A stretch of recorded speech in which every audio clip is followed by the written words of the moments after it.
Hello, everyone. Welcome back to episode 31 of the QRP. That stands for the Quick Resume Podcast. My name is Deck. Hi. That's Tim over there. Hi, Tim. Say hi. Hello. Hello, everyone. We play video games together, and sometimes we speak outside of video games. Not that often, though. It depends. Our friendship is it's very one-dimensional, our friendship. Yeah, well. So, I mean, other than that, how are you today, buddy?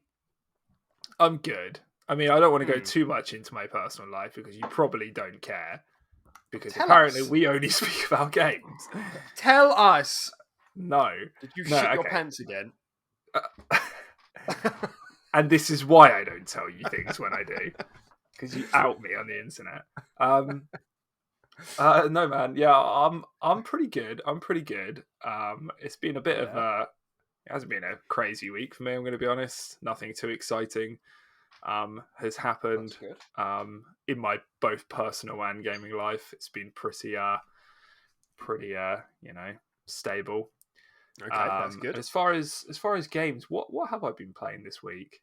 We didn't play anything spicy this week, did we? I know we've obviously been playing a lot of Apex with the new season. I'm pretty sure it has just been Apex. Yeah, I'm just trying to think if there was something. I mean, sure, I dabbled in some Minecraft dungeons because I needed to for Microsoft rewards. For those of you who don't know, Deck mainly does a lot of Microsoft rewards, and I've been starting to get into it a bit more. And week for 29, baby. Oh, nice. Yeah, I'm on week 6. I'll take 6. You're doing great. But yeah, no, for whatever reason, November they just decided to just start bombarding us with like points and cool stuff. So, yeah. There were like quests inside quests. It was so weird. There was like a co-op challenge within the weekly quest. I've never seen that before, so I don't know what it's about. Yeah, it is really odd. I don't know what the occasion is, or if they're just like, it's November. Go crazy. It's No Nut November. We've got to keep them occupied. Yeah, that's true, actually. I forgot it's No Nut November. And obviously, so I just played a little bit of Minecraft Dungeons to get a few achievements and just get that sort of stuff. I'm not going to lie, I didn't have the worst time. It's not a bad game, Minecraft. I know you've been getting into it quite a lot, and you can talk about it a little bit with your catch-up, but it's okay. I mean, it's definitely one of those games where I always look at it, and you've been trying to sell me on it the last couple of days, I think. It's just like... I have been sending some mixed signals. Yeah, just in the middle of the night, just pictures of Minecraft dungeons.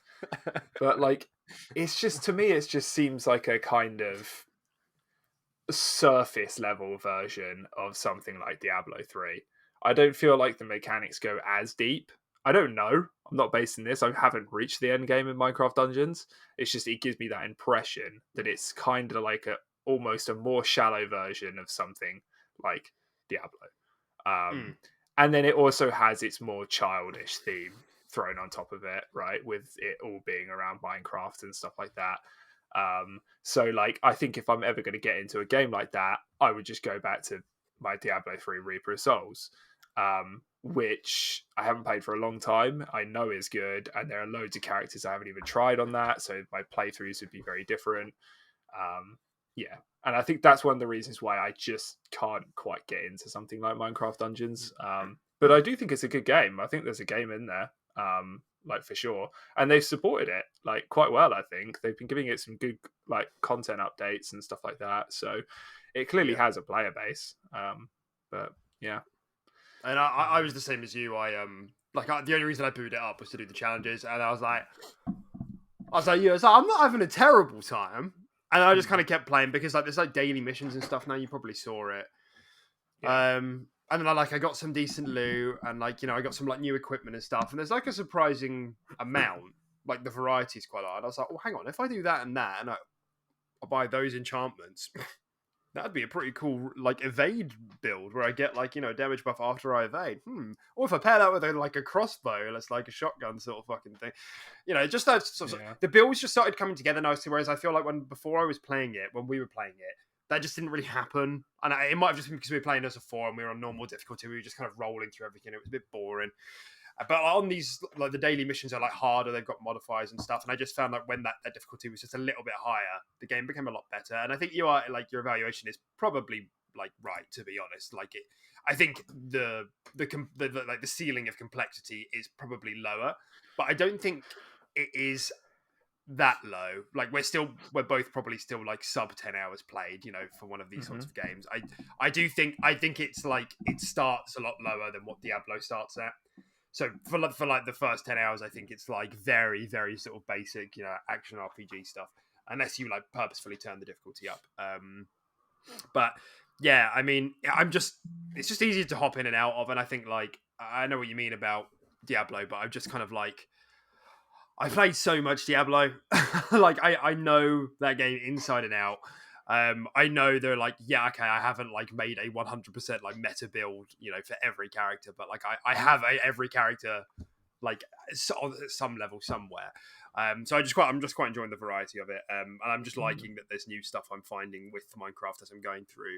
This like, it's like, oh cool, I didn't know that was there. Like I've recently had like a couple of legendary drops. And they're just like really cool. And this, you know, it's not like 3 paragraphs worth of like dialogue to understand. Like, you know, there's a 10% chance on your 30% chance once you hit an arrow to do a 4% like crit that will make a poison cloud for 10% damage. It's just like you shoot 2 arrows instead of 1. And it's like, it sounds stupid, but then it works really nicely into a lot of the build and equipment use and stuff. So, yeah, I don't know. I'm kind of just. I'm just on it for the ride at the moment. I'm just enjoying. It definitely takes itself less serious. I think is the note it's going for. It's going for a more fun, jovial note than something like that, than something like Diablo. So yeah, definitely. And then yeah, like you said, there's quite a lot of it now by the looks of it. Like I always quite liked how they even at launch like they have like that difficulty scaling where you can like hit the bumpers and choose. It like tells you what the level will be at and like the reward output versus where you're at. I do think it's weird that you select missions and like load into set levels though. I found that quite weird because obviously with like Diablo, it's more you run around and you transition into areas and stuff like that. But here it's just like, redstone mines, it's a mission, and you click it and you get thrown into it, and then you beat it, and then you click on another mission sort of thing. It loads you into these set areas, which it's always procedural though. Is it? I felt like I failed the redstone mines one and then went to do it again, and I felt like it was exactly the same. Maybe it doesn't on retries. The mission. No, because I went and did another mission and then went back to redstone mines after. I mean, I could be wrong. There could have been some small differences, but it felt basically exactly the same because I like speed ran it. Right. I mean, I'm like pretty certain they're procedural. Okay. But yeah, I mean, I remember one of the criticisms at launch was that like it didn't have like a huge amount in it, and like you know, essentially the end game is just running one of those 6 or 7 missions like on higher difficulties, which is like, I mean, that is like standard action RPG stuff. But now there's like, and this is a bit so I don't know. I haven't completed the story mode yet, but it popped up saying you've unlocked ancient like gates or something. I was like, what the fuck's this? I don't know. I haven't tried it yet, but it looks like. Yeah, it looks kind of like a rift thing, but it wasn't part of a DLC, but it was in one of the DLC like tabs. So there's like the void, and then there's like different dimensions, and those are the 2 like clusters. Oh, those are the 2 different clusters of DLCs. Bumped to my mic. So and that was in one of them, but it looked like that was just made free to everyone. So there's that, and then obviously there's a few more missions that I clearly haven't done. And this is like one of the things actually I wanted to say because it's a bit of a weird thing with the whole Games Pass model that because you don't get DLC, which I like kind of get, but for a game like this, it seems a bit weird because there's so much DLC now. There's like 6 £5 DLCs, you know, which is £25. Oh, it's a bit cheaper because we have Games Pass, so it's 10% saving, so it's £20, I think, or £22.50, sure, whatever, yeah. And it's like, man, that like, and all the levels look really fun. Like, there's like underwater ones. There's like a nether one. You know, there's like an Obsidian like themed one. Like all of this sort of stuff. Obsidian the block, not the studio. And yeah, but it's just like it's just a bit weird that that's not in like part of the subscription. I don't know. I mean, I get it, but I don't know. Yeah, I mean, they've definitely Games Pass has definitely adopted the it's trying to attract and has attracted all these games for upsell, right?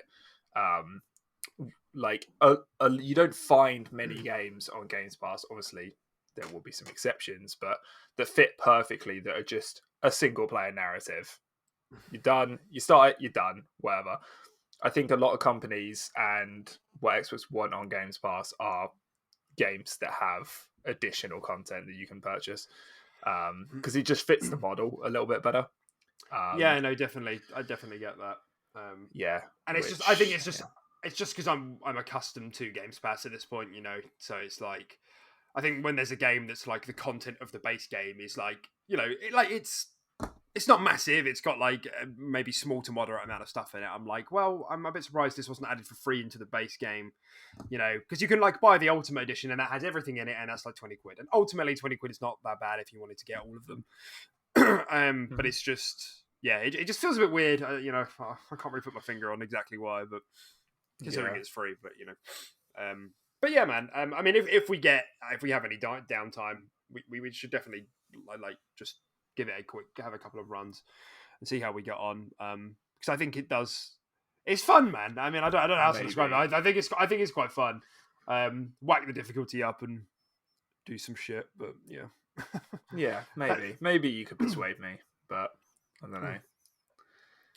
You got to get some of those builds going, and then it becomes great. Get hooked, yeah. Get that hook around you, and then you're on board. Hooks. Yeah, I mean, that's all I've been playing really this week. Other than that, I think I feel like maybe I dipped my toes in one or two other things, but I really can't remember what. I tested the cloud streaming from console on Minecraft Dungeons, and that worked really nicely. It was like ran at like 1080p, very minimal like artifacting. I think I had one like in a 10-minute play session. I think once or twice I had like a little like fuzz on the screen that lasted, you know, like half a second.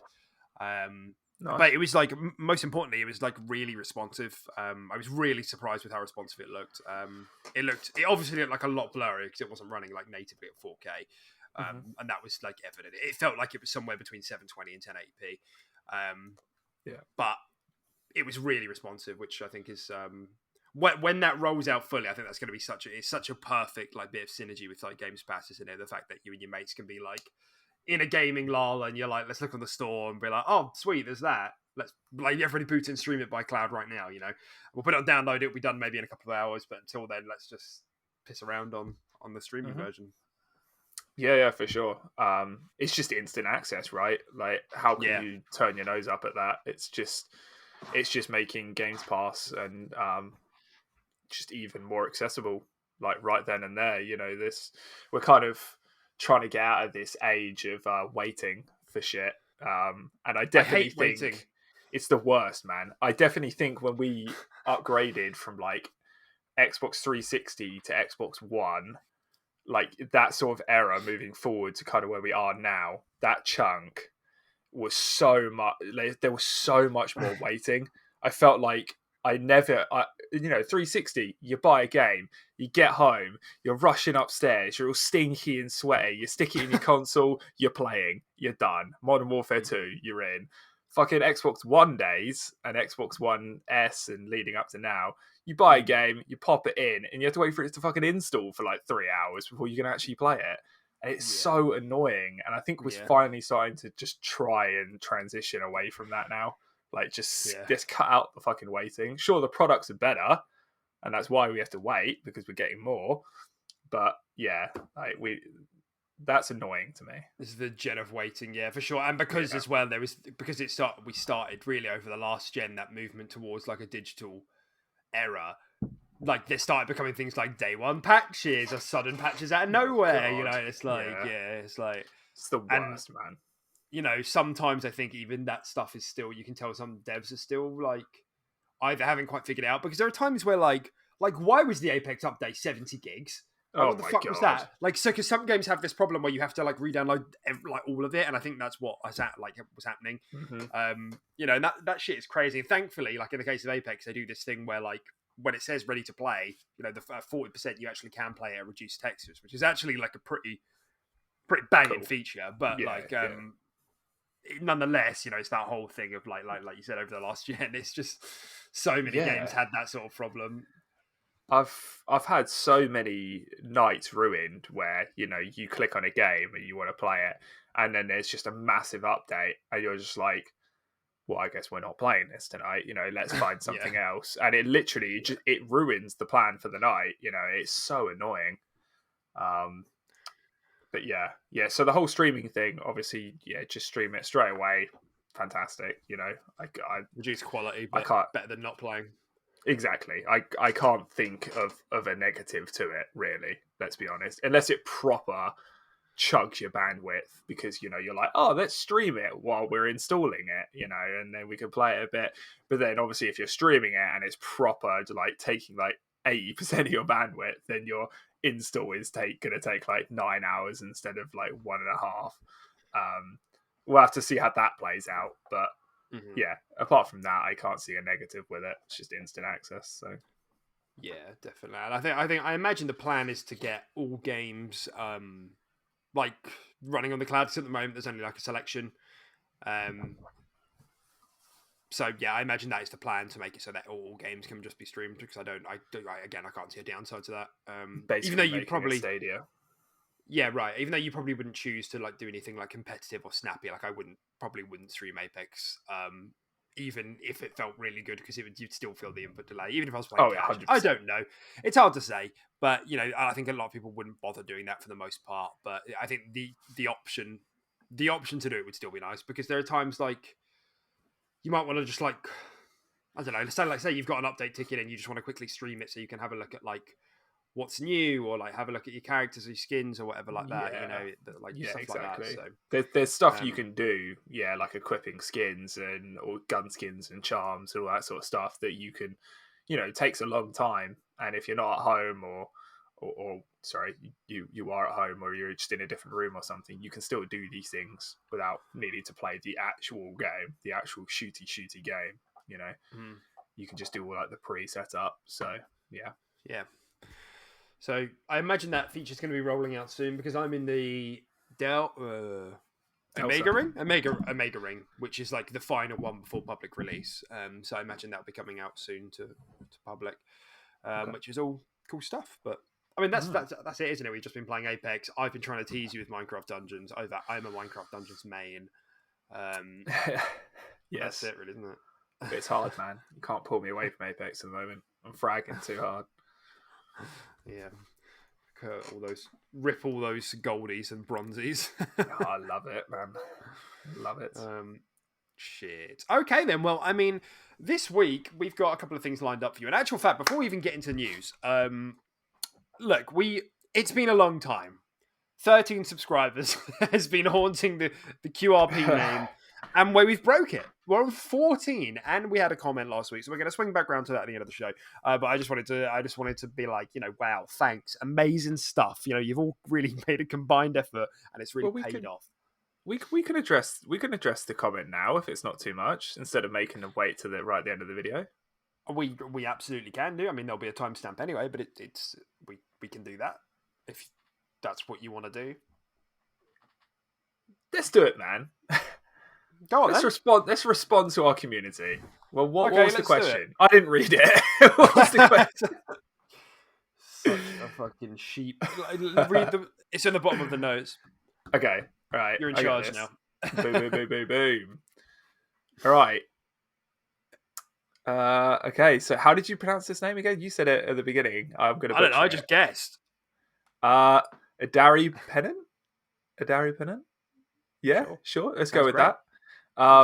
He asked the question: what would happen if Microsoft, Nintendo, Sony, and Sega all put aside their differences and made a super ultimate console together, and then kind of smashed us with some emojis afterwards? Yeah. I mean, that's a he, so maybe she. Yeah. Who knows? knows? Yeah, he or she. Sorry. This is wow. I haven't thought about this since I was like 13. Yeah. I don't know how that would work. I mean, what was the question? I made a super ultimate console.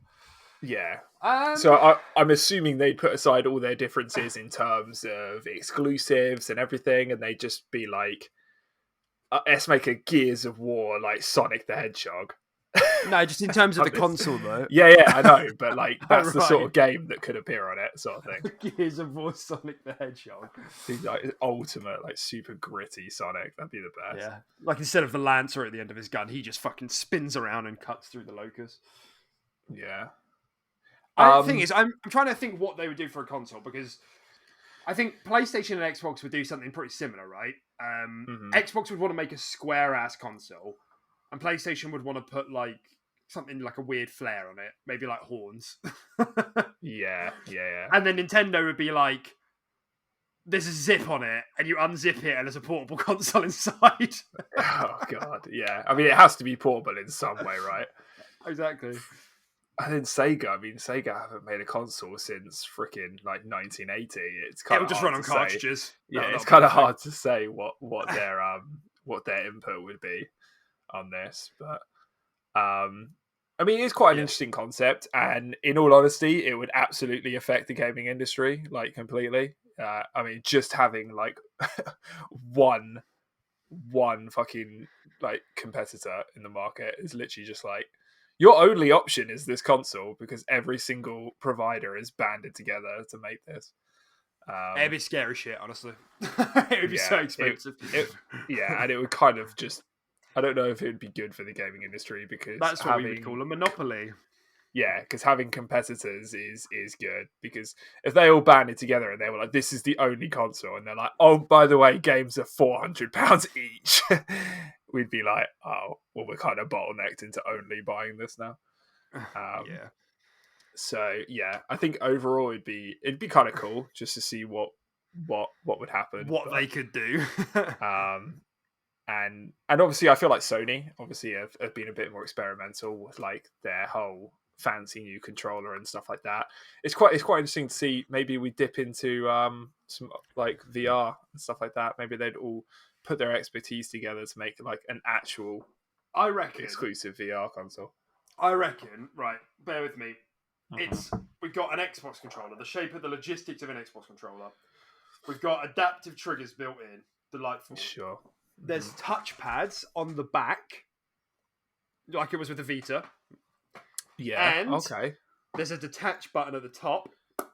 Breaks into two motion controllers with touch pads on the back and analog sticks.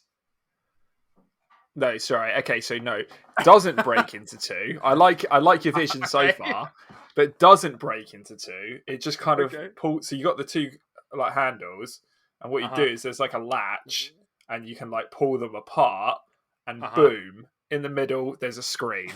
You go portable. What? Is it just like a slinky? Like, how does the screen get in there? It just the screen's been in there the whole time. It's the whole time. It's been in there the whole time, and it's just, and then the TV's like, oh, we've detected that you've pulled your console screen out. Yeah. You pulled your handle, so you want to go portable. You want to take a shit, right? Yeah, and it just quick resumes onto your screen. Exactly. Exactly, dude. That's it. It's everything. Yeah. And then obviously to tie Sega into it, if you happen to be dumb and are using physical media still, you just pop a cartridge into the back of it, like a mini one, like a DS, for nostalgia purposes. Or a Switch, yeah. You can whack in a cartridge. Yeah, exactly. Yeah. And you can lick it, and it will taste really bad. Yeah, apparently that's a thing. Apparently that is a thing. I don't know if it's true, but I've heard that's a thing. But yeah, no, that was a fun little question. So obviously we do love to see those sort of things. So feel free to keep commenting wacky, awesome stuff like that, or something serious. You want our opinion on something. Go ahead. Yeah, whack it in the comments. Yeah, we'll answer your questions. I mean, as long as they're not too weird. But we're a bit freaky. Exactly. So we can get freaky in the sheets. Yes. No. Anyway, thank you. We'll catch you on the next one. Keep comments coming. Really appreciate it. That was fun. Yeah. All right, fuck yeah. Okay, let's go. So this was obviously the big boy week of Forza Horizon 5. It's been a long time coming, and I'm just gonna put it right out there. I was right about the whole Opencritic score. I mean, you said 93, so it wasn't, we're all winners here, really. Yeah. And this is now, and I uploaded I updated the notes this morning. And so this is based on 93 critic reviews. So that's kind of bonkers for that many reviews to end for it to still be at 92. It's crazy. So, of course, big congrats to the Playground team. I wasn't expecting anything less. Those guys work some absolute, witchcraft and wizardry with this series. They really do. And so, like, what have you seen any reviews, read any reviews? Like, what's your reception been to the reception?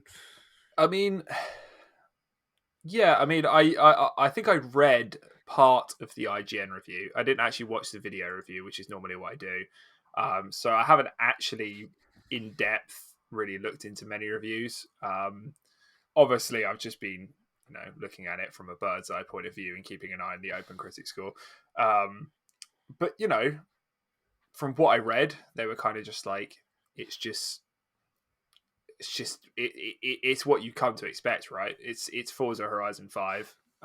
It's just Forza Horizon. Like, people just like that sort of thing. I don't think they've changed the formula too much. They've had some nice additions. Obviously, big ups to how it looks and where it's set. That's obviously been received very positive in Mexico.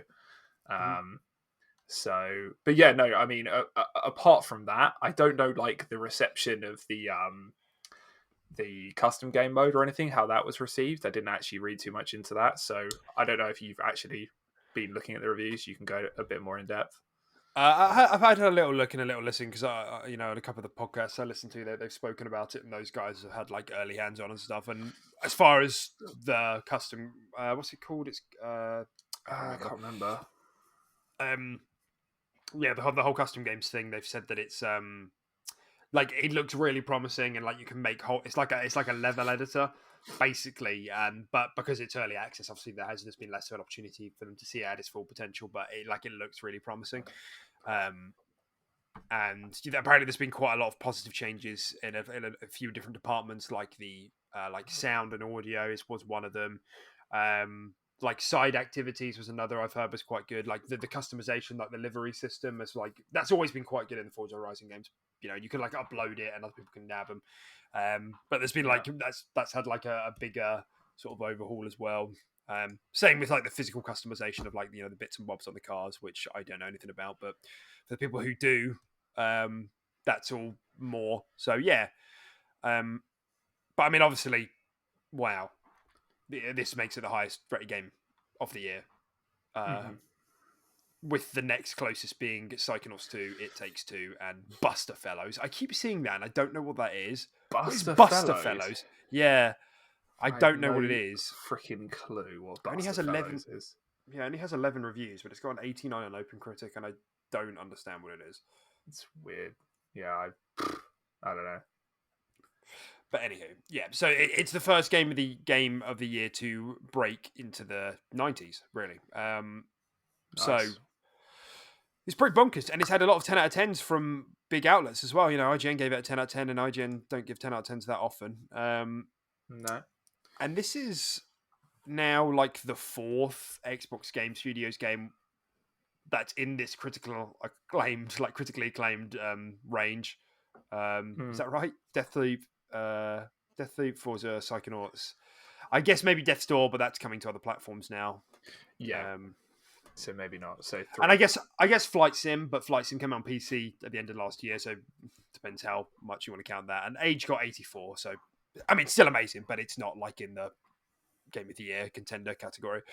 So yeah, maybe 3, but still, this is amazing. It's happening, Xbox Studios are killing it at the moment. They're absolutely killing it.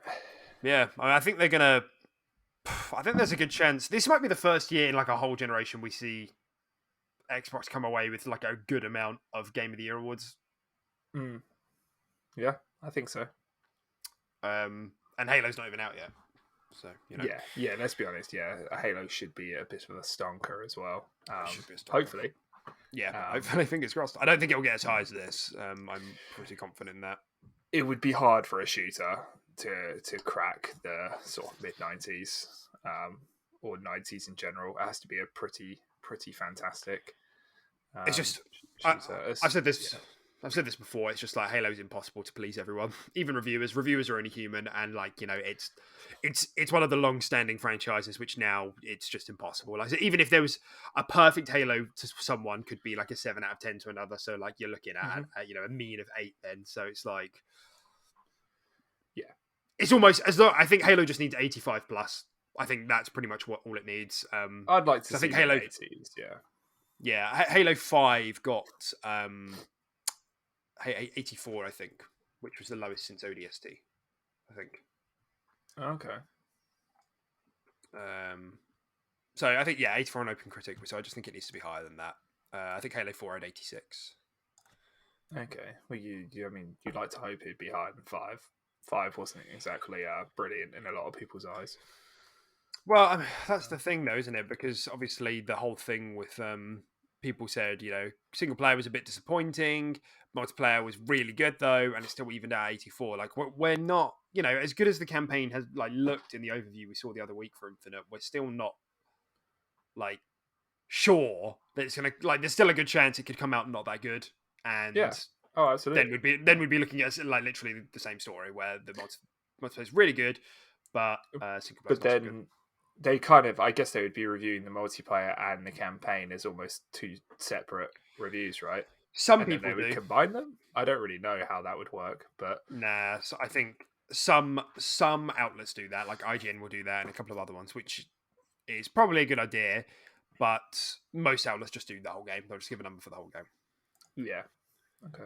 Yeah. They'll just do the campaign and leave it as a review in progress until they can do the multiplayer and then give it an overall score. Yeah. So we'll see, but you know, nonetheless, I think we're both hoping for 85 plus, and you know, we're looking at now. What is the date today? 7th. It's like 1 month tomorrow where the game comes out. Crazy, dude. Crazy. 30 days. Yeah. So I'm looking forward to the game for the sake of the game. I mean, we know the multiplayer is good. Like literally, we've played it, and I think there's something to be said about as much as Halo 5 is regarded as a good multiplayer, it still didn't appease maybe the 10 or 20%. You know, the purists who like really thought it was maybe not a Halo experience, whereas I think Infinite has captured everybody. You know. So, yeah, I mean, I wasn't the biggest fan of the Halo 5 multiplayer. I thought it was okay. But no, I wasn't a huge fan. And yeah, this one has definitely captured my attention so much more than Halo 5 ever did or will. And all I've done is play a fucking alpha. All I've done is play a preview of it, and I thought it was better than Halo 5 multiplayer. So yeah. So hype indeed. We'll have to wait and see. I mean, maybe this is just a good time. As soon as we've got into the conversation anyway, maybe this is just a good time to come around and speak about the battle pass information that we got this week for Halo, rather than bouncing off it and then coming back into it. So we had 2 bits of Halo things this week. We had another IGN first article coming from Miranda Sanchez, and it was about the battle pass plans, which is. If you've been following like the leaks and like we've spoken about it a bit as well, it turns out a lot of those leaks are actually right. So there's nothing like mind-blowingly new here, but I am happy to see like confirmation of a couple of things, and I'm happy to see the rationale behind some of their decisions, because I think it shows that they're moving in the right direction for this sort of stuff. So that's the first thing, and the second thing is we had another live action trailer, which was about the invention of the grappling hook in Infinite, just like how last week we had the live action trailer around the shields that the Spartans wear, which was also good. They're both quite good actually. Did you see it? Didn't know there was a thing. I don't know. I feel like that would have come up on my YouTube feed or something, but I didn't even know that was a thing. Yeah, they're like on all the big outlets. Oh, okay, weird. I think to I'll be honest, have I a think look. they're coming up to me on my from Halo, from like the Halo YouTube channel. So maybe you're just not subscribed to that. Maybe that's why. Maybe not. Yeah, I thought I was, but yeah, no, I'll have to have a look. But no, I haven't seen it. No. No, it's cool. It's just like about this one scientist like working on the grappling hook outside of like kind of the UNSC like jurisdiction kind of thing. Like they knew she's doing it, but they're not like too thrilled, and like she's does it for days and days and months and months and months. Yeah. To like try and get it to work. But yeah, I won't spoil it. But yeah, go and watch it. It's good. I like this whole live action approach they're taking about like the bits and bobs of like Chief's armor and stuff. It's very cool. It is cool. Yeah. Okay, so the battle pass. So I skimmed through it to try and make a quick summary of sort of what those things are. And I think I did also have some help from Reddit, although I don't have a particular name here, so sorry. So we all know that the big thing they announced a while back was that battle passes won't expire. You buy them, and what has been confirmed here is that you sort of flick between one active one at a time, which shouldn't be a surprise to anyone. You don't make progress towards all of them at the same time. If you have multiple, let's say in 6 months' time, you choose which one you want your XP to go towards and rank it up, which makes perfect sense to me. And I just want to reiterate how much I love this this thing of So like good. not expiring battle passes. You can switch them whenever you want, so there's no cap on that. The battle pass from the test flights aren't representative of what we'll see in the final battle pass or the final gate, or at least for season 1. About every quarter of the battle pass will have a legendary cosmetic in it. Legendary rated cosmetics will be character, canon related, or a new type of customization object with special attributes or effects. And lastly, event rewards are separate from the battle pass. So, which we kind of knew already.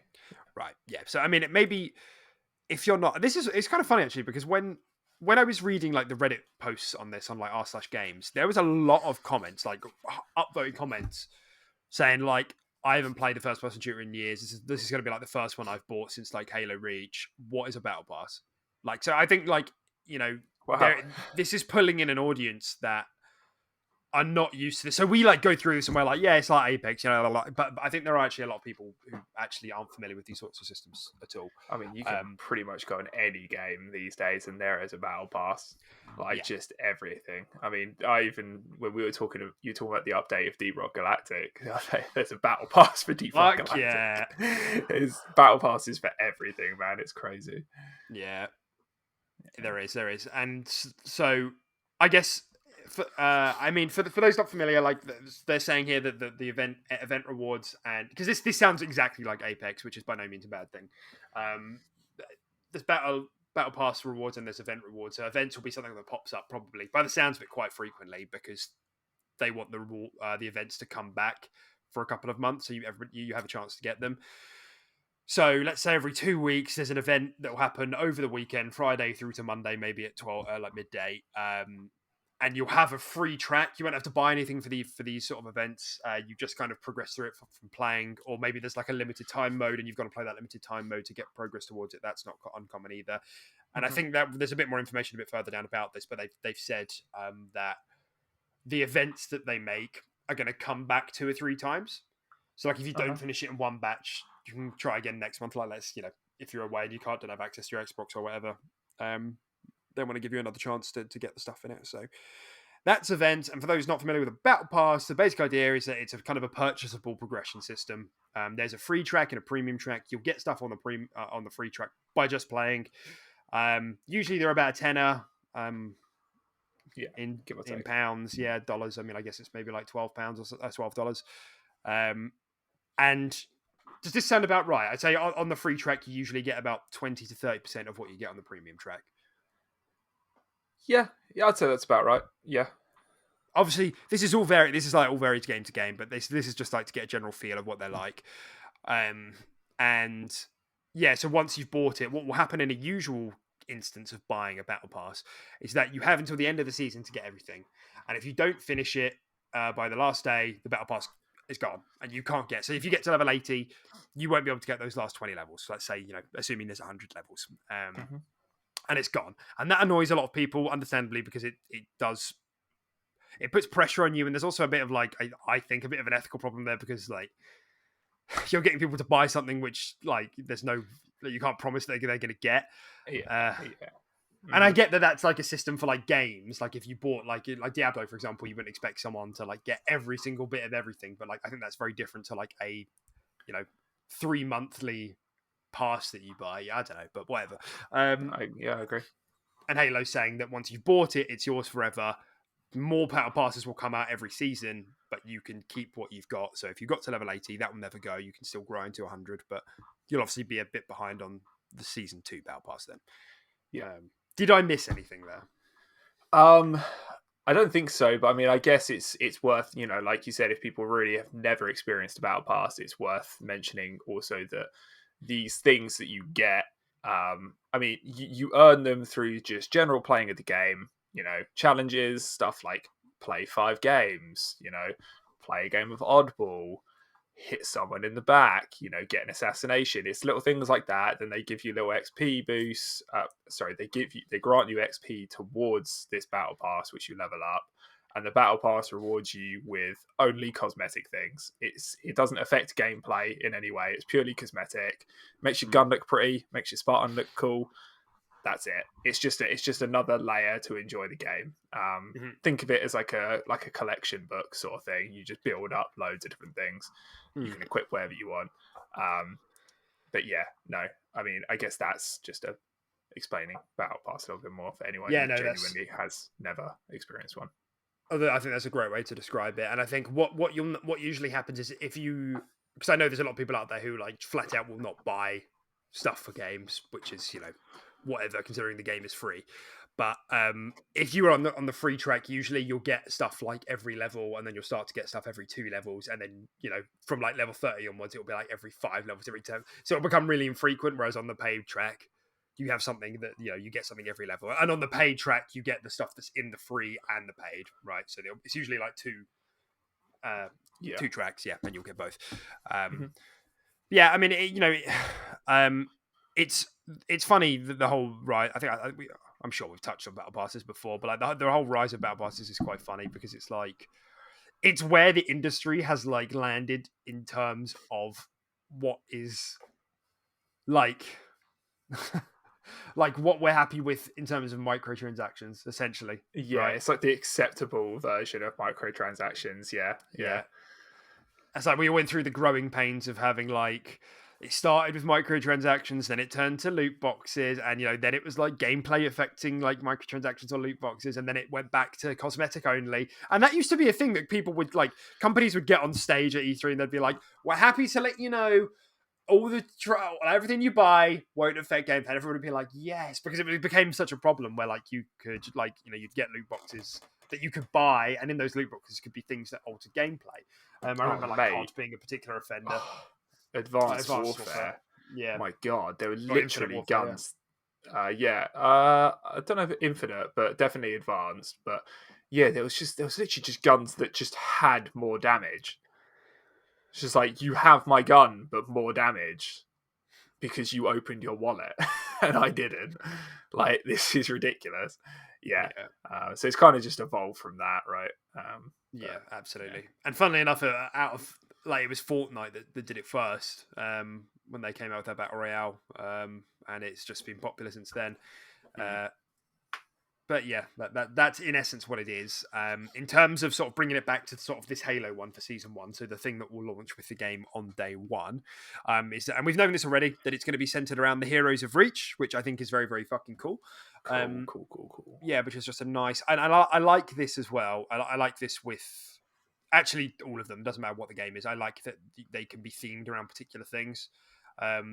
Because sometimes, like, it will be around something that you're like, this doesn't do much for me. And that's, like, absolutely fine. And then other times you'll see one and you'll be like, this is so sick. Like, I need to get to the end of this. So I really like that. It just adds a nice bit of variety.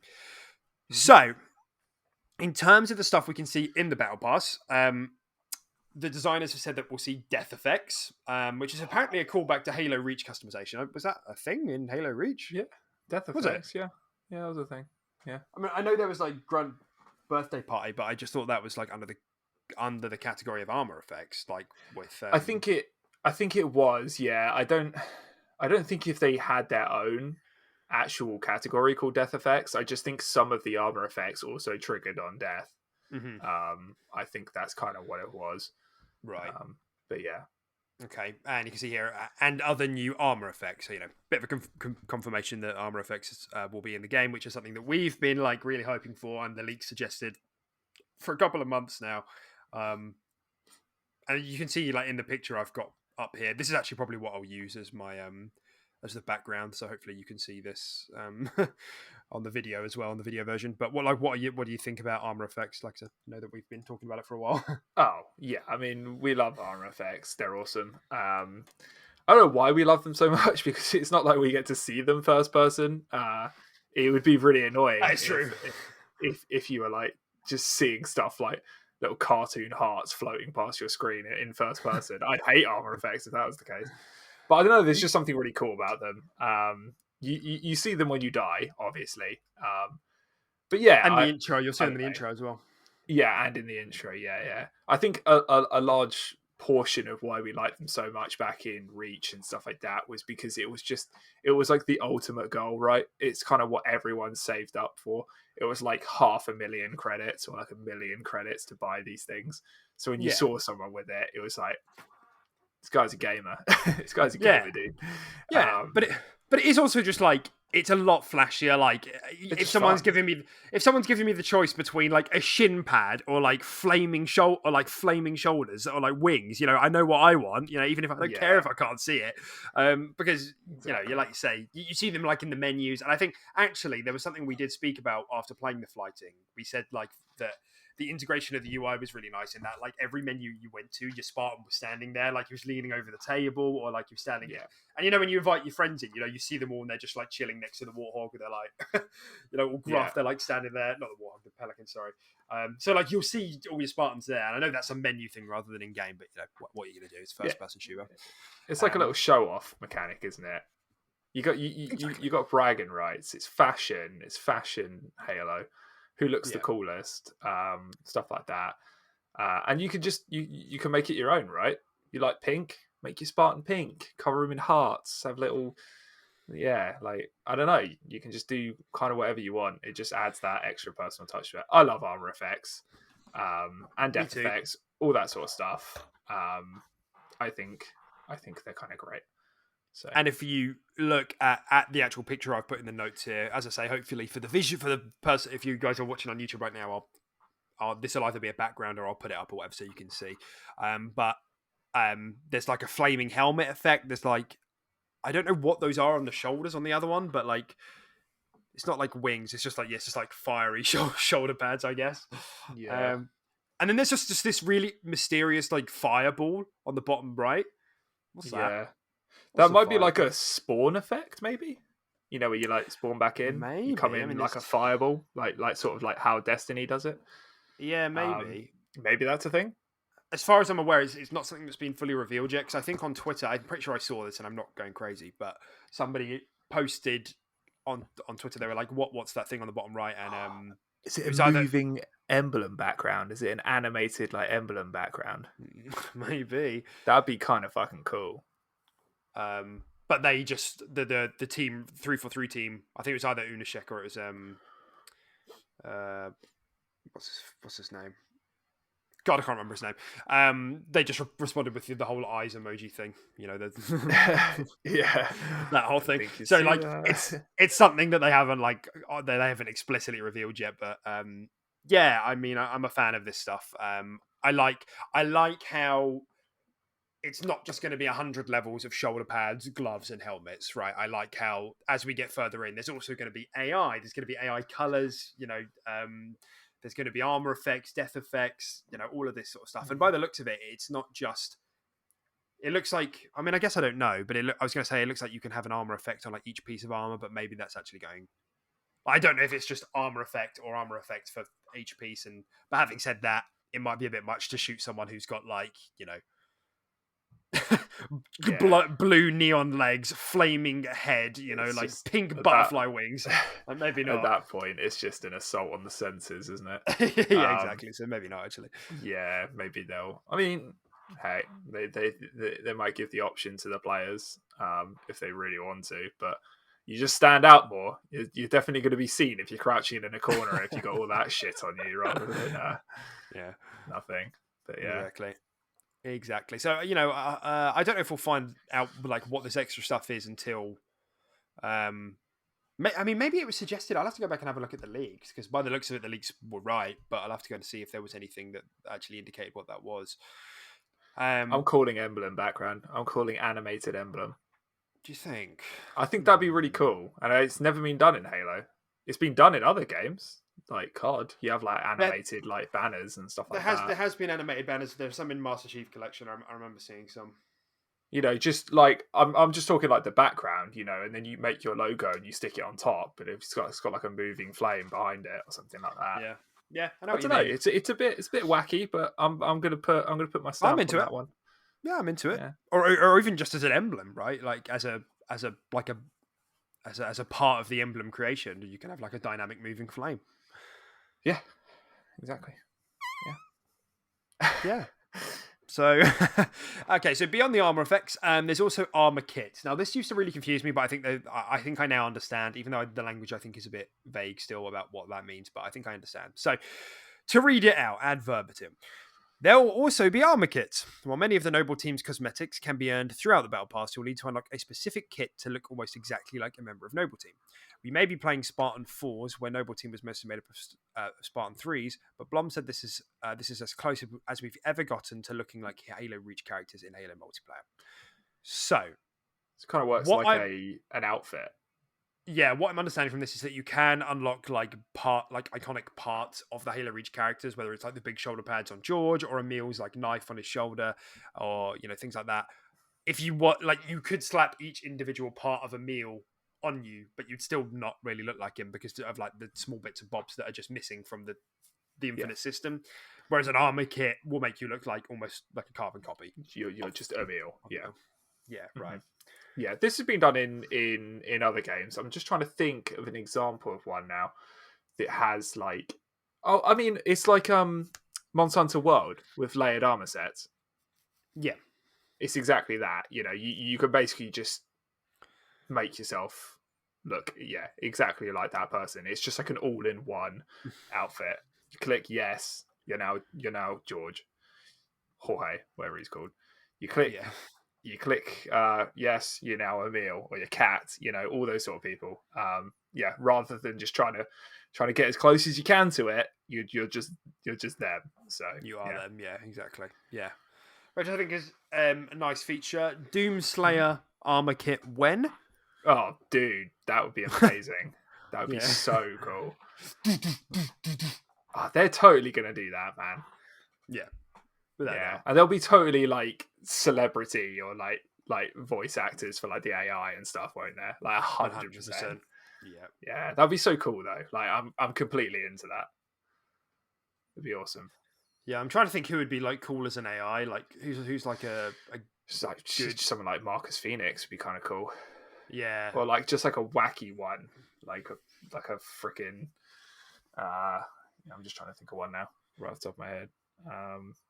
Like a conker one, like the squirrel, and it's like bleeping out all of his swear words and stuff. That'd be kind of cool. Like a little. Isn't there like? One.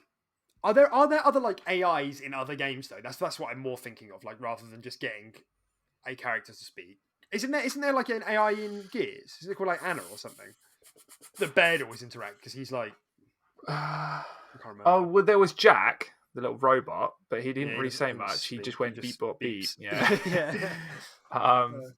Yeah, I'm not really too sure to be honest. I'm sure there is, right? Off the top of my head, I can't think of anything. But there's definitely a lot of potential there. Regardless, you can make it cool and wacky, and obviously it's all completely optional, right? So, I think that's why they probably won't be afraid to make it kind of fun as well. At the same time, they'll give people serious options and they'll give people fun options to appeal to all kinds of players, right?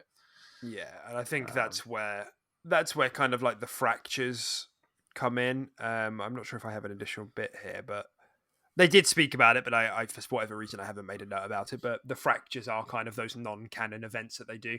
I don't know if it's like confirmed yet that all events will be fractures, or if some of them will be, and that's where you get like that, the samurai ass looking Samurai looks so cool. And then maybe they'll do like a fracture event where it's like the celebration of Doom, and that's like how you get that armor set, or like for anything really, like a Quake armor set in the future. Yeah, Quake armor set, Elder Scrolls, things like that.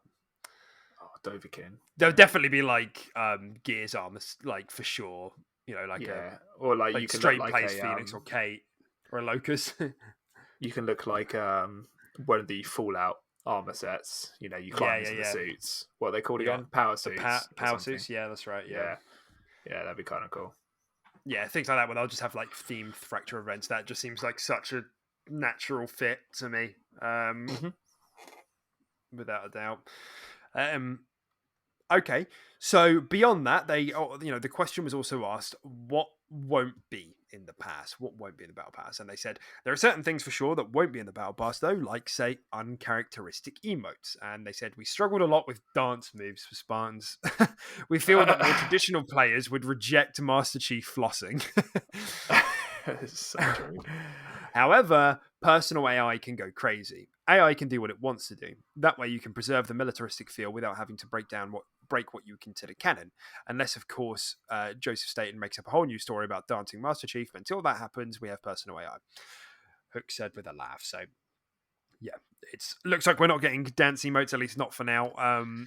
Which is absolutely fine for me. It doesn't make much sense. I don't consider myself to be a Halo purist at all, but it doesn't really make sense. It just turns it like I'm all up having a bit of fun, and I've said that multiple times in the last 20 minutes. But there's just a line, right? And I just think it would be just too comical. It would just look too silly. To just see like Master Chief breaking it down. I don't know, man. I don't know. Because it's funny because obviously like there are like emotes and they haven't been around for long, but there are emotes now in Apex and it works in Apex. Like, it doesn't take itself too seriously, that game. Oh, fucking love him. Yeah. I love it where he smacks himself in the face with his own trap.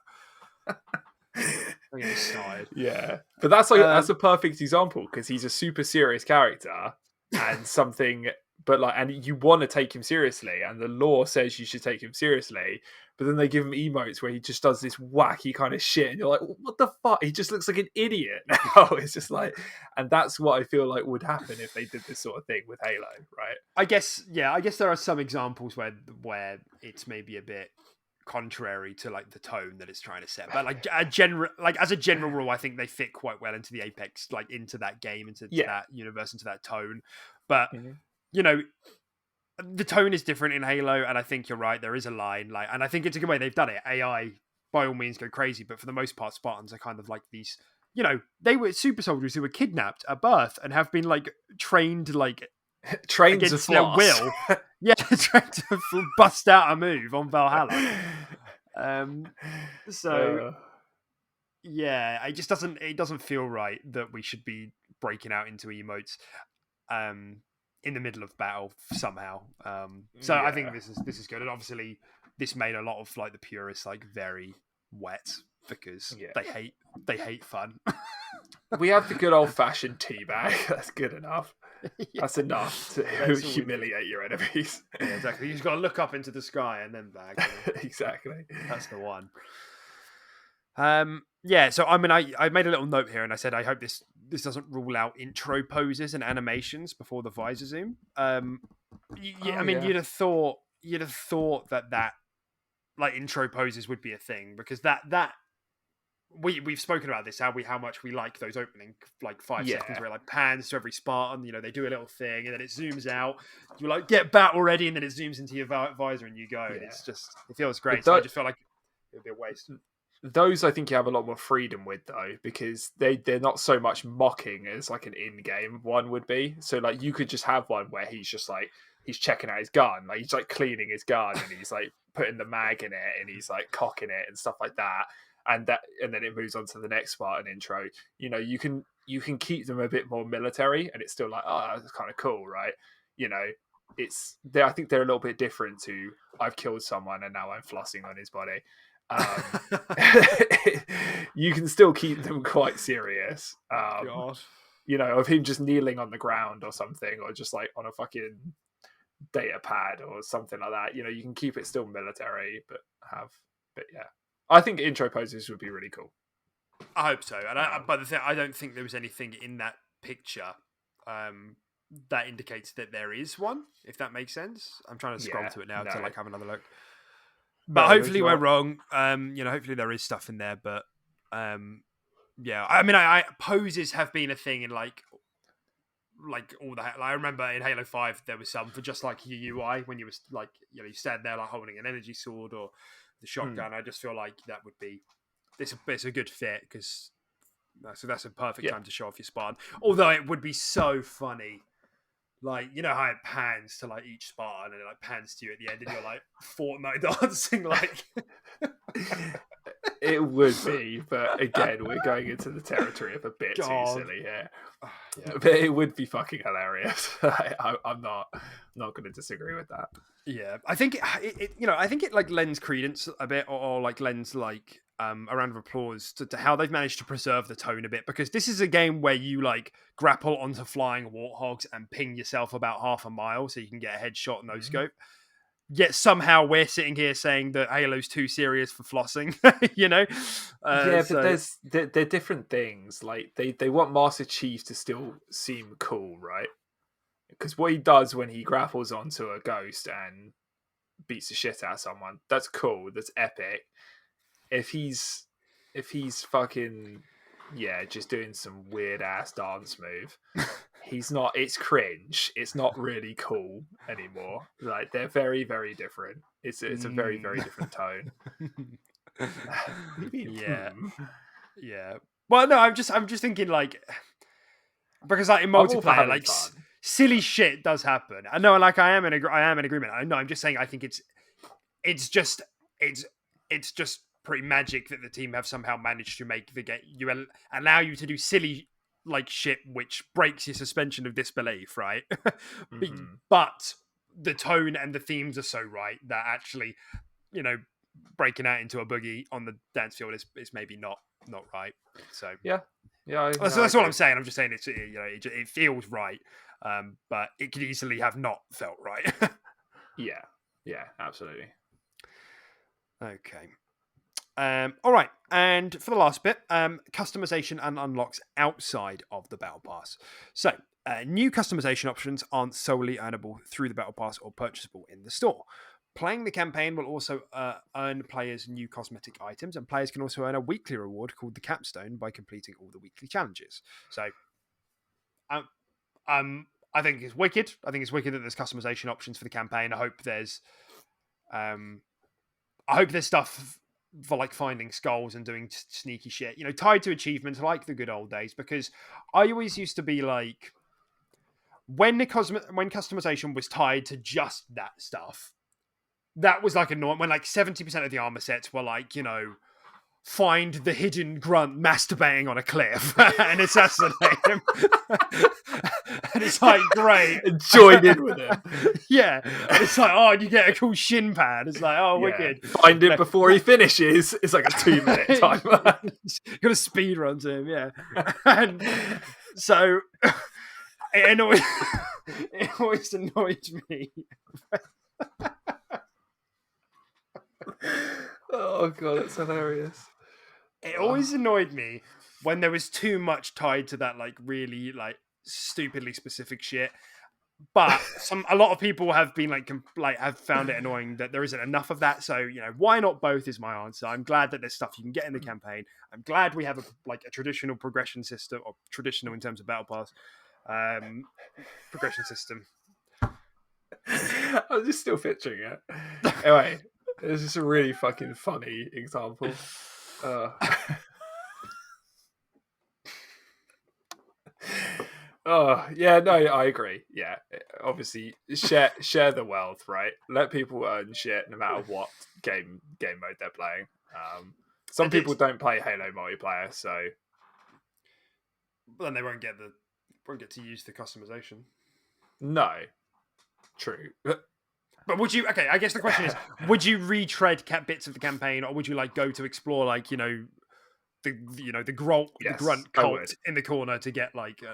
I would. Yeah. If it looked cool enough, I would. Yeah. It's like Right. we all did skull hunting to get the recon armor, didn't we? Yeah. I just had a cool idea.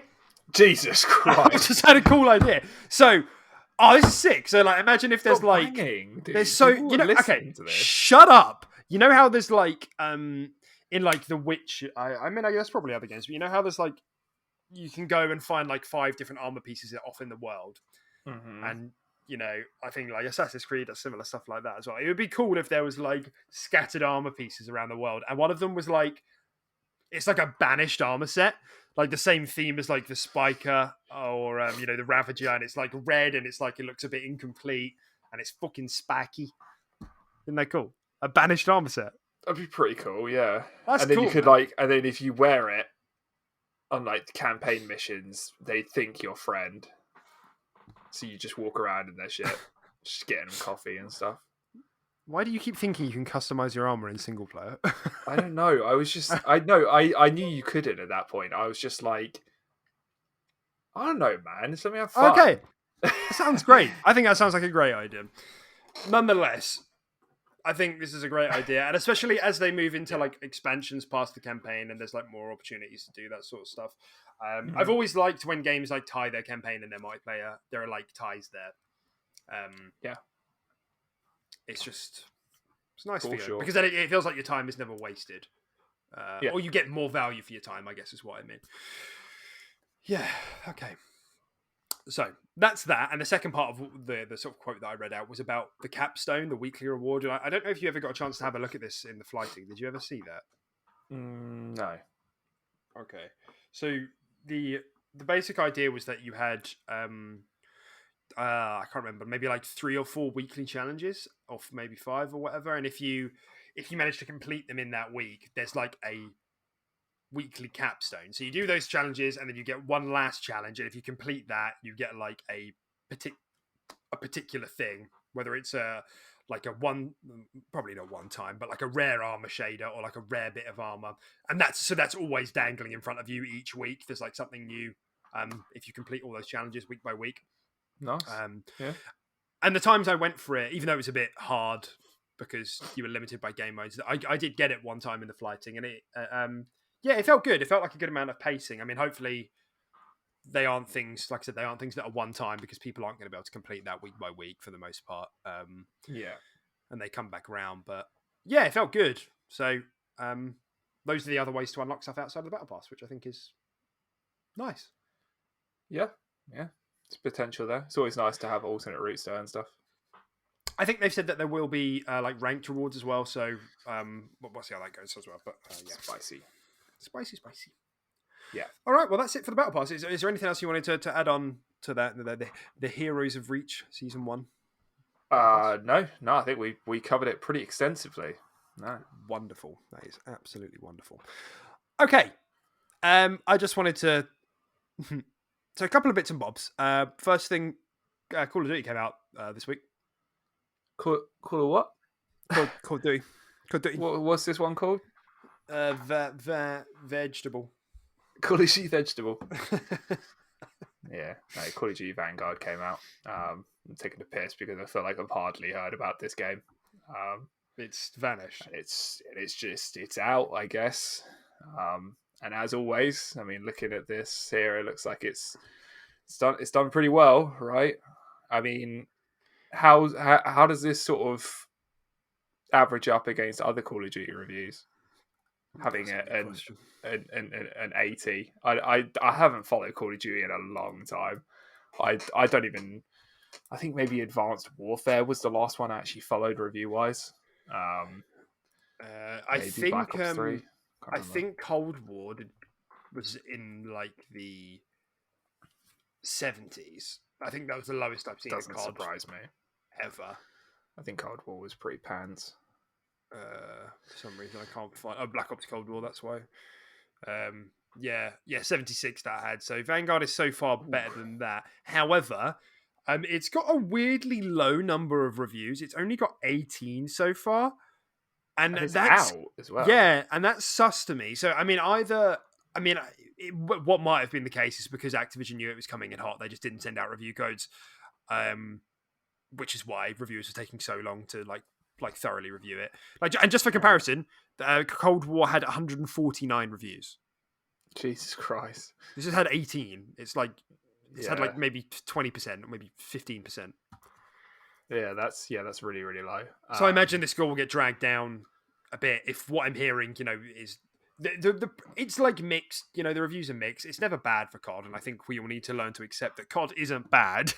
It's not, or it wouldn't be this popular every year. It's consistently good. Just you'll get fatigue, and that's the problem. It's not if there's one thing I can say about COD, it's consistent. It's too consistent to the point it's boring. I've been there. I've done that several times over several years, and it's still going. So exactly, it's too consistent. Exactly. So I'll be keeping an eye on this over the week just to see how the reviews go, because I was honestly expecting the reviews to be a lot lower. I know there's only been 18 so far, but I was expecting, with what we've heard about it, to be not as high as Cold War, which I feel like I didn't hear nearly as much bad press about. I mean, I know people were not super happy with it, but I don't know. Yeah. I remember hearing a bit of negative press about Cold War. Yeah. Yeah, so I just wanted to give it a shout out. Shout out to you, COD. Keep doing your thing. Yeah, keep doing you. Excellente. Okay, so we also had, while we're on the multiplat train, 15 minutes of Elden Ring gameplay this week as well. And it would be remiss of me to not speak about it. So, what are your thoughts, buddy? Hit me with the Tim take. It looks amazing. I think me and you were in a very similar boat where we were excited for it. Don't get me wrong. There was a small amount of hype there, but we were also just thinking, Dark Souls in a new world, right? It's kind of just going to be the same thing, and to an extent, it is. I definitely saw a lot of reused animations and stuff like that, and just how everything sort of the character moved and ran and did all of his stuff. But oh my god, it looks so good. Like, the environments in that game, were absolutely stunning for a start. I think I don't know anything about the story, so I can't say that the story looks amazing. I have no idea, but the world building and how it looks phenomenal. I think they look like they've created a really, really cool world here, and hopefully there's a cool story that encapsulates that world. I don't know. But it looked very, very diverse, very, very pretty in so many ways.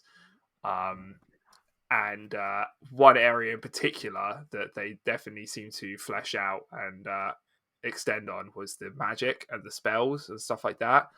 I thought that looked insane. Some of the spells I saw in that gameplay just absolutely made my jaw drop.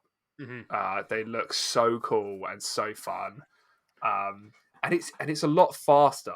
I genuinely think they fully created this this game that is now Dark Souls and Bloodborne. Right? They've taken all the best aspects from everything. And Sekiro. And Sekiro as well, 100%. I definitely saw some reused animations from Sekiro as well.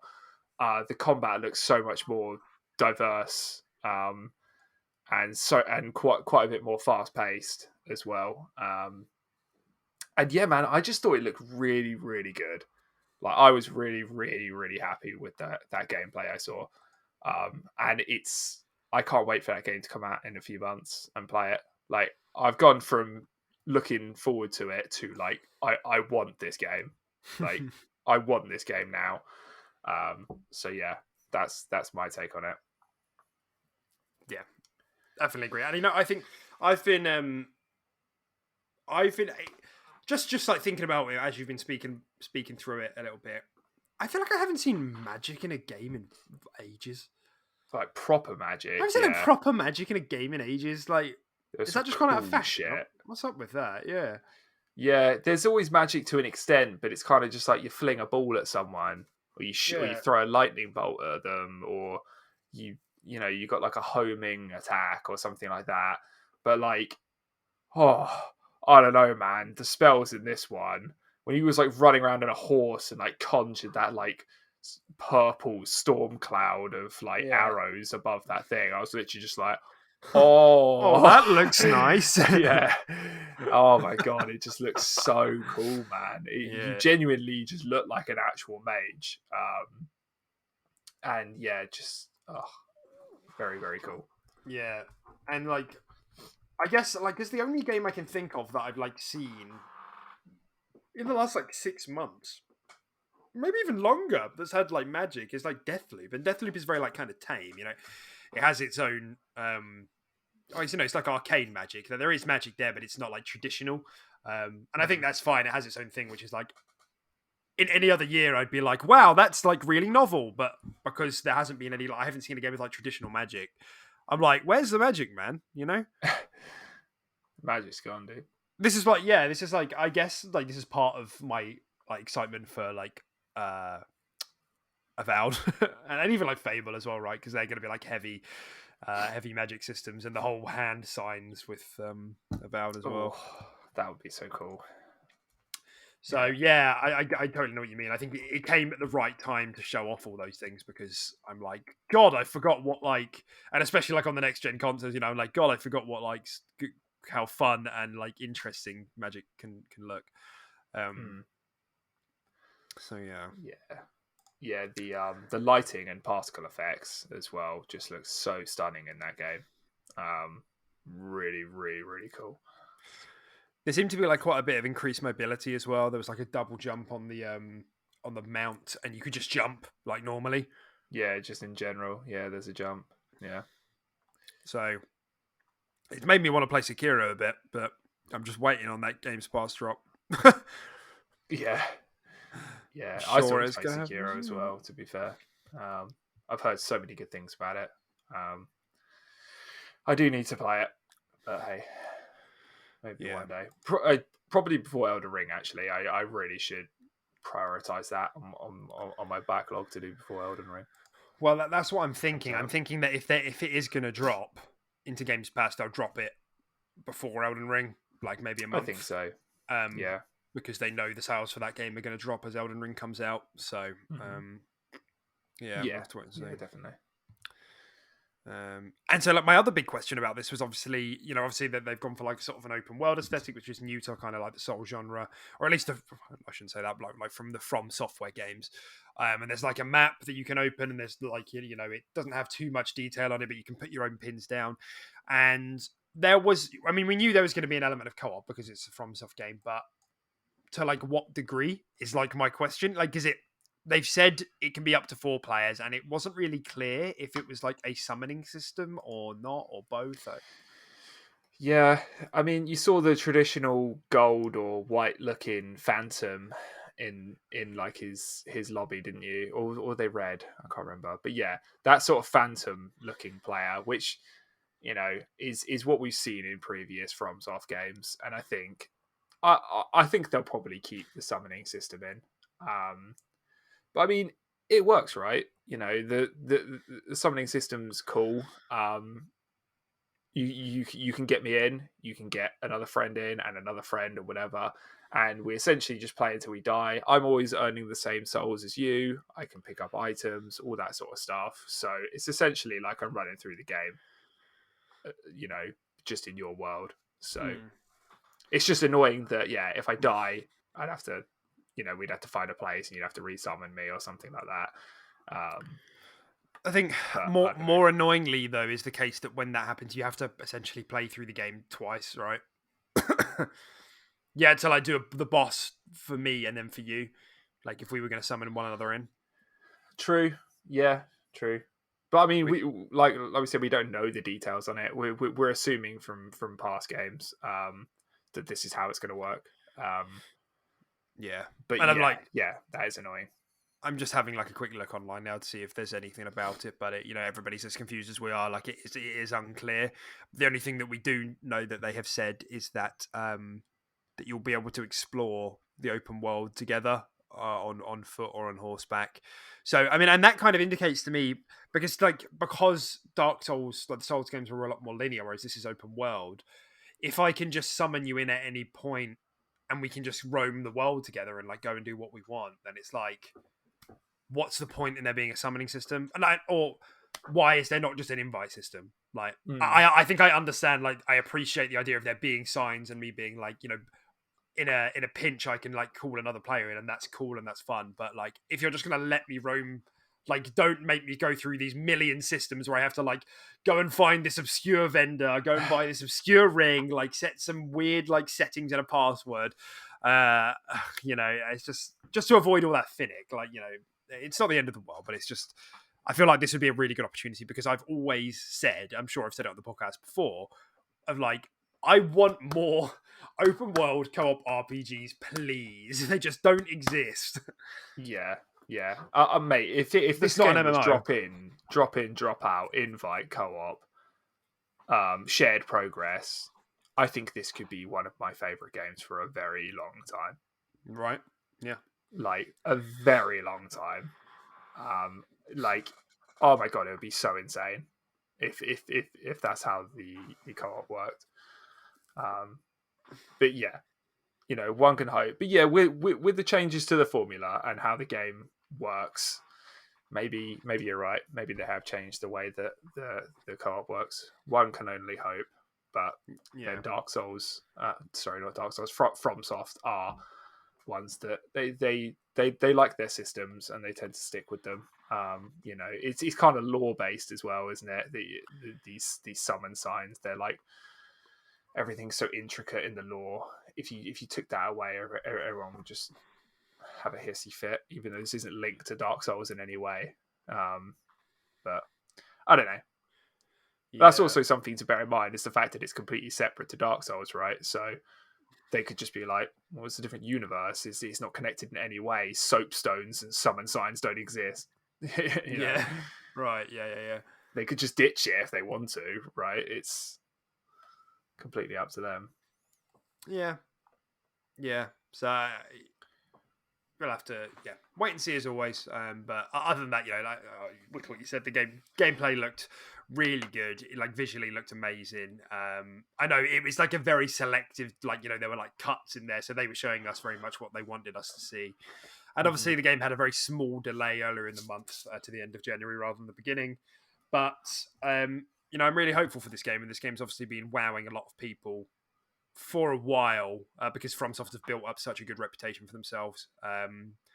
It's the one thing that would take me up from like quite excited to like mega hype is if that they just confirm drop, like that sort of, doesn't even have to be drop in drop out. Even if I have to like go back to a base and invite someone in there, that like works for me as well.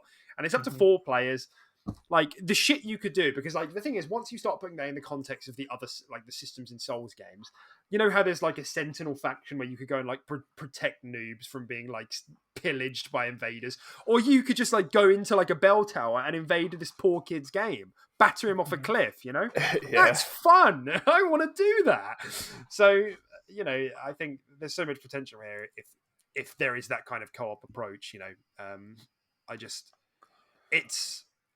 I've always wanted like a full-on RPG with like co-op play that's not like an MMO or an MMO like, because I know you could make the argument that Destiny is kind of down that alley, but it's not really open world. But yeah, anyway, January 21st. Yeah, really excited for it now. Really looking forward to that. It's probably going to be the only thing that pulls me away from Halo. Yeah, I agree. Okay, I think this is our last piece for the day, which is around another new project name. The Jeff and Jez leaking wombo combo is just, it's in full effect. So Jeff Grubb spoke about this on his show, weekly show, Grub Snacks, where he spoke about the other Obsidian game. So Josh Sawyer is one of the directors at Obsidian. In case you didn't know, he directed the Pillars of Eternity games, Fallout New Vegas, and Outer Worlds as well. Yep. So, he's got a long list of pedigree behind him. He's been working there a long time. And he's been saying for ages, we've heard it from his mouth, saying that he wants to make a non-combat game, a game with like no combat. So, presumably it's like a dialogue sort of focus game. Disco Elysium, things like that. And the bullet points we got from it, from Grub, was that it's focusing on experimental mechanics and interactions. It's still being developed by a small team, which is not uncommon for Obsidian. They have like incubation phases with, getting all the design stuff right and then add people to it. It's a 16th century Europe setting. It's still planned to have no combat. It's like a murder mystery RPG, so investigating a murder by talking to people and building a case. You can accuse people of murder, but you can continue playing even if you get it wrong and see the consequences. So it's like a no-fail state sort of game. And the plan is apparently 2022. So that's next year, which is kind of cool. It sounds like double A in scope. It sounds like one of these. What's the last? I don't even know if I've played a murder mystery game. The only game that comes to mind is LA Noire, which I never played, but I know people liked it. Yeah. Now that I come to think of it, I don't think I have either. I mean, I've heard like that they're great, right? I mean, you used Disco Elysium as an example. Both of my brothers play that game, and they absolutely adore it. They really, really love it. So yeah, I mean, they obviously definitely work that sort of formula of game. I myself personally, I can't say I've played one. So it's hard to say whether or not this is right up my alley, but it could be fun, right? Mm-hmm. I think it could be pretty fun. But yeah, I don't know. It's kind of hard to tell. I'm always up for new things. Not necessarily a new genre, but trying different things. And hey, it's going to be on Games Pass as well, right? So yeah. Well, that's the thing. It's from Obsidian. Obsidian are like one of the best like story writers in the industry. So yeah, they'll do it well in terms of dialogue and character. But yeah, Disco. Do you know what? I think Disco Elysium is out on Xbox now, isn't it? I'll have to have a look at that because it did look really interesting. I'm not sure. Is it? I always thought it was PlayStation. Was it a timed exclusive? Was it? Yeah, just timed. Okay. Sure I always just thought it was just full exclusive. Yeah, it's one of those games that I feel like is probably going to go to Games Pass at some point again. So I'm like, I don't know if I would outright buy it. That's the thing. As much as I make it sound like there are lots of games I don't buy because I wait for them, it's more that I don't know if I actually would buy it. I drop the full money, maybe on a deep sale or something. But because it's kind of that fringe genre. Yeah, you've never played a game like that as well, so why genre I'm familiar with. Why would you just drop a price tag on it? If there's a chance it'll come to Games Pass. Exactly, but I have played dialogue-only games before. To Tell Me Why was just one of them, but I know I have played some others, and I have enjoyed them. So I think this is cool. I think it's like quite big for Xbox that it's potentially looking at 2022. This is now stacking up quite quickly with Redfall, this and Starfield. And that's ignoring the timed exclusives like Stalker or Gunk or some other ones that I can't remember. Crossfire, maybe. Yeah. Forgot about all those, yeah. Yeah. Crazy. Or Scorn. Stalker next year, is it? Yeah. I think it's meant to be early. It's meant to be like February, I think. So. Whoa, no way. I think so, yeah. I have no idea. They've gone a bit silent on it a bit, but yeah. Expect delays. Yeah, right. Maybe, yeah. And supposedly, because Jeff had leaked it, Jez then spoke about it on his podcast or their podcast on the Xbox 2. That the game is called Pentiment, apparently. Pentiment, yeah. Nice. And I think he did describe what that word means. I can't remember exactly. Yeah, because all that's coming up for me is pentimento. I don't know if that's the same thing. Often the opaque pigment with which the artist covered a mistake or unwanted beginnings will, with time or cleaning. I've got Okay. Pentiment meaning here. Go on then. Oh no, that's penitent. No, that's penitent. Sorry. But that's what I just said is in line with how just described what it was. A pentimento in painting is the presence or emergence of earlier images, forms, or strokes that have been changed and painted over. Yeah. Right. So it's like kind of makes sense. The same thing It kind kind of of painted fits. over, and then it peels back with like the layers. I remember I'm using the word layers. Yeah. Yeah. Kind of fits. 16th century. And do you know what? So I'm going to say something weird. I don't know if anybody on the internet has said this yet.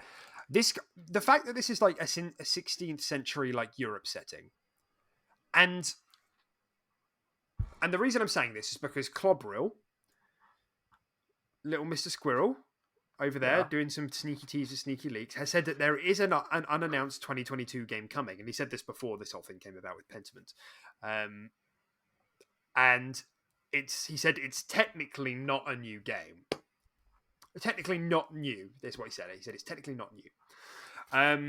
But it's an unannounced release in 2022. So, you know, and he said, I think he said this around the time of like the whole Fable fuck up. Did we speak about this? Where like one of the Xbox accounts said something about Fable, and it sounded like they were about to announce like a Fable like anniversary game, like a reboot of the first one or something, and then nothing came of it, and it was so fucking weird. But so everybody thought it was in relation to that. It wasn't. It was just a PR blunder. Yada yada.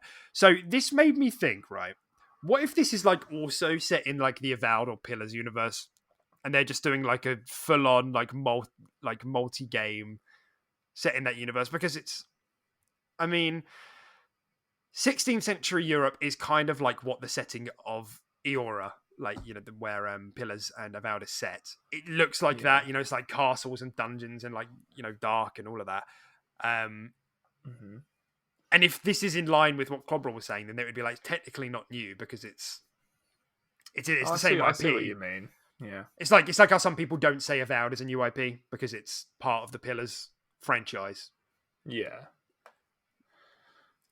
I could potentially see that. Yeah, I mean, I'm just not bad. That's a bit of a tinfoil hat conspiracy, but it is. But the reason it jumped to me as well because, like I said, I think I've said, like in Pillars, I can't remember what they're called, but like you play as like somebody who is like born with like who can like see souls inside other people, because the lore of Pillars is that everybody's reincarnated essentially. So like, you know, an innocent bystander on the street could have like the soul of 13 like sociopathic like murderers, and you you can speak to them inside that person, right? And I just feel like that would be a really cool premise to do a game like this. Yeah. So I mean, you know, whatever. I've just been like brainstorming it. That would be cool. Maybe it's not related at all. Yeah, right. But no, maybe it's nothing to do with that at all. But I just thought that would be quite a funny coincidence. And then, if I'm right, we get $1 million. We do. Yeah. Hell yeah. And if I'm wrong, I delete the video. All right, it was win-win. Win-win scenario right there. Yeah, I think so. Wow, I didn't realize $1 million was on the line. Yeah, that's crazy. I don't know why it's dollars either. Not much use to us over here, but we can convert it. It's fine. Oh, God. I'll still take whatever the figure is converted. Okay. Okay, well, there you go. There's your show for today. That's episode 31. Thank you for lending us an ear and listening to us yabba. Yeah. Do you have any closing thoughts before we bounce on out of here? Before you do your weird shit about drinking soap and eating air. I would never... Eating air? Yeah, it's just called breathing. I call it eating air. It's just like... Yeah. Calling it breathing is just boring, man. Yeah, I don't breathe. I eat air. No, I have no closing statements. Zero. That's sad. Thanks for the comment. That was cool. That was cool. More comments. Yeah, I like that. Yeah, that was fun. Yeah. I like that. Yeah, good shit. Okay, well, thanks for listening. Be This is sure where to I go. be sure to stock up on paracetamol and ibuprofen in case you need it. Hey, you can't stock up though. You can only buy 2 at a time. Buy You can 2. only buy 2 packs. Just buy You're not allowed 2. to buy anymore. No more than 2. Just buy 2, walk out, come back in with a fake moustache, buy 2 more, walk out, come back. Yeah. And other than that, don't forget to recycle. Bye.